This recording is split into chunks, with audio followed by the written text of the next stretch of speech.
Mga ka-DIY, ito nga pala yung mga solar devices na bagong nabili ko na naman sa Shopee. So ito yung solar light at CCTV. Yung CCTV pala na yan, meron ding solar version. Ilalagay ko na lang yung link sa YouTube Shopping.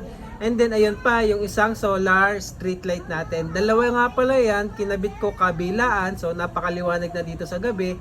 At iyan pa sa taas yung ating solar wall light. So ang liwanag niya sa gabi mga ka-DIY. Wala nang maliligaw dito. Tapos ito nga pala, ito yung ultrasonic pest repellent. So ito sinusubukan ko pa mga ka-DIY. Bale, sa gabi nag-a-activate siya, meron siyang ultrasonic sound, tinataboy yung mga pesting pusa dito sa kapitbahay, may ilaw din siya. Pero hindi pa conclusive kasi minsan may konting pupu pa, pero madalas marami yung nawala mga ka-DIY. Ito naman, ito yung aking wall light dito. So automatic din yan, naka-dim.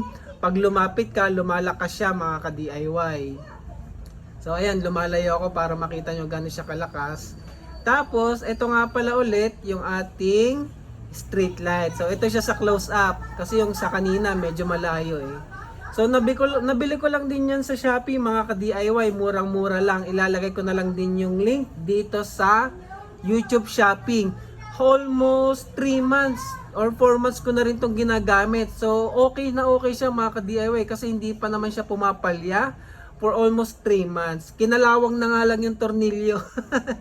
Kasi hindi waterproof yung tornilyo niya. Ayun kung makikita nyo kinakalawang. Pero okay lang. Yung ilaw naman mismo waterproof. So try ulit natin yung wall light na automatic lumalakas. So ayan kita nyo di ba? Para dito sa may terrace, may liwanag kapag may tumambay mga ka-DIY. At isa pa nga pala, ayan yung ating wall light dito naman sa gate. Solar din yan mga ka-DIY. Napaka-cute na cute ng mga solar light na to. Ang liit lang. Tapos napakamura pa. Pag binili nyo siya, buy one take one na ang aesthetic tingnan mga ka-DIY. So check nyo na lang yung link dito sa YouTube Shopping kung interested kayong subukan.